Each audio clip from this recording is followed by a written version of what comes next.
Okay, another Kali Yuga download. What's she got in store for us today? Oh man, it's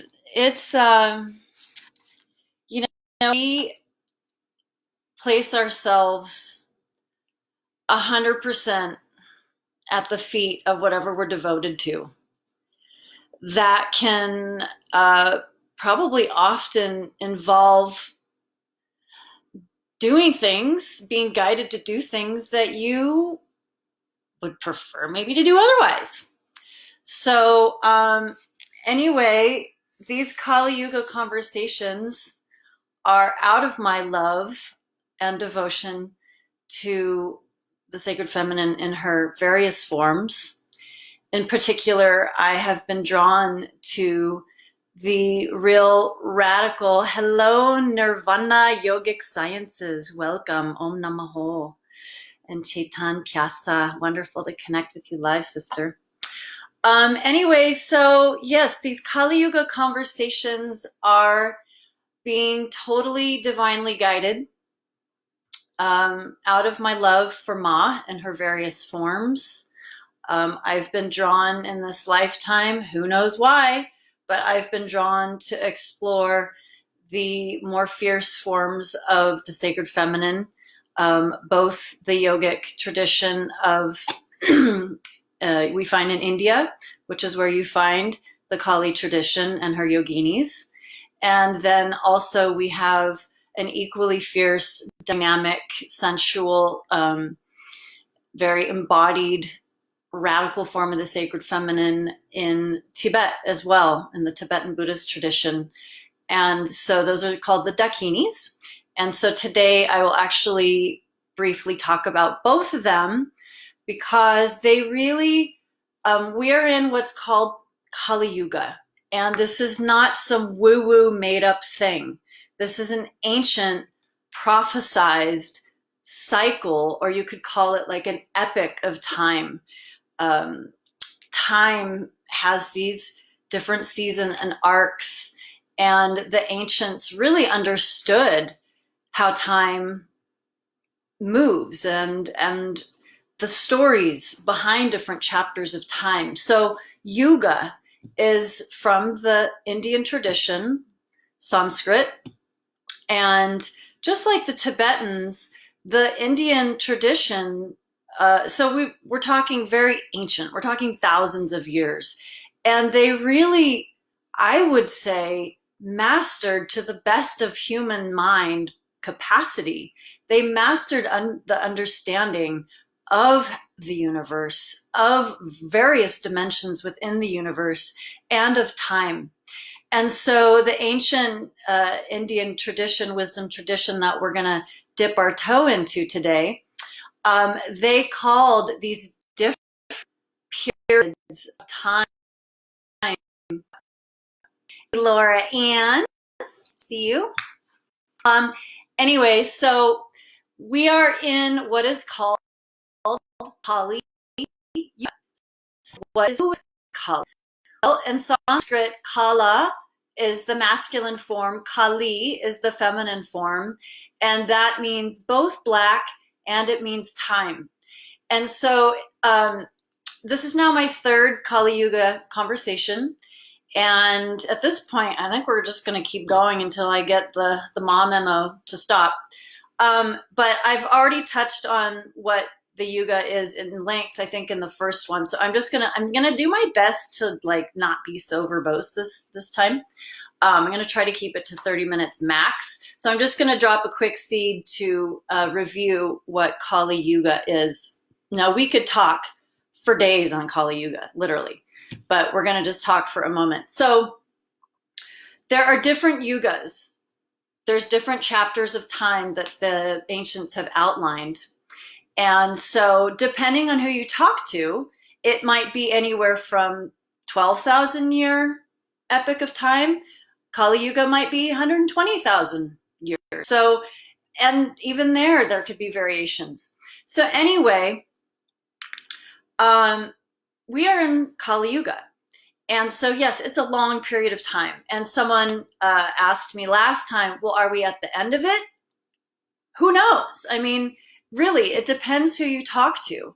And the way that I'm describing it, I'm not a scholar by any means in this realm, but just in the way that I'm experiencing our time, I am calling it, saying that Kali's Yuga, her Yuga is peaking. It's like the volcanoes in its fullest expression of eruption. And so Kali, back to who is Kali and why do we call this Kali Yuga?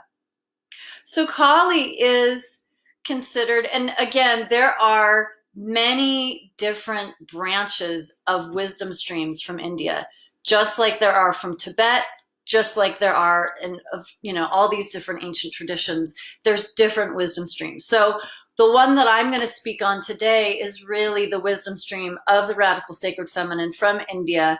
We're looking at Kali. She has her whole legion of yoginis. Kali can have various names. She has numerous forms. So we're just going to, again, kind of densify this. So Kali, she is understood as being both, we have both her and her feminine form. So she's got arms, head, legs, we understand she's got a feminine female form. But then we also know Kali as Adya. So meaning primordial, meaning original, before form. So we consider her, as well as the other, as the human shaped form of Kali, the great mother of the universe. And so one of the reasons why she's seen as black is just like when you look in the night sky, if you see a clear night sky like we had last night, which was exquisite, you have these beautiful celestial bodies, brilliant light, and then what are they surrounded by? Black. They're surrounded by emptiness. They're surrounded by space. They're surrounded by the undefinable. What has been here before all of those celestial bodies is that primordial emptiness, that boundless, powerful nature. And that is what we consider Adya Kali and Kali. So she is the dark mother that within all of her is us. Within everything, she is the universe without bounds. And everything is within her creation. And so Kali is wrathful. She is, her whole shtick is getting down to the ultimate truth. And my last Kali Yuga conversation was all about that. So you can refer there to go into it. But anyway, why Kali Yuga is seen as the Yuga where there's destruction, where there's disease and famine and earthquakes and tidal waves and the whole thing. I mean, exactly what we're looking at here in our period of time. And part of why I'm being guided to do these Kali Yuga conversations is to remind us that, yes, it's horrific, it's terrifying, it's scary, it's sad. It's important to be grieving, spending time to grieve, honor what we love and what is passing. And also, it's really important to stay empowered and to understand that Kali Yuga is actually right on time. So all of these things that we're seeing is actually what the ancients have been prophesizing. And there's a ton of reasons for the eruptions and the suffering and the endings that we're seeing. Not going to go into that right now. If you'd like me to, let me know and we could do that another time. But so, like I talked about last time, with everything in the universe that has form, it has a birth, it has a life, and it has an end. And so we are at what is considered the end of a great grand cycle of time.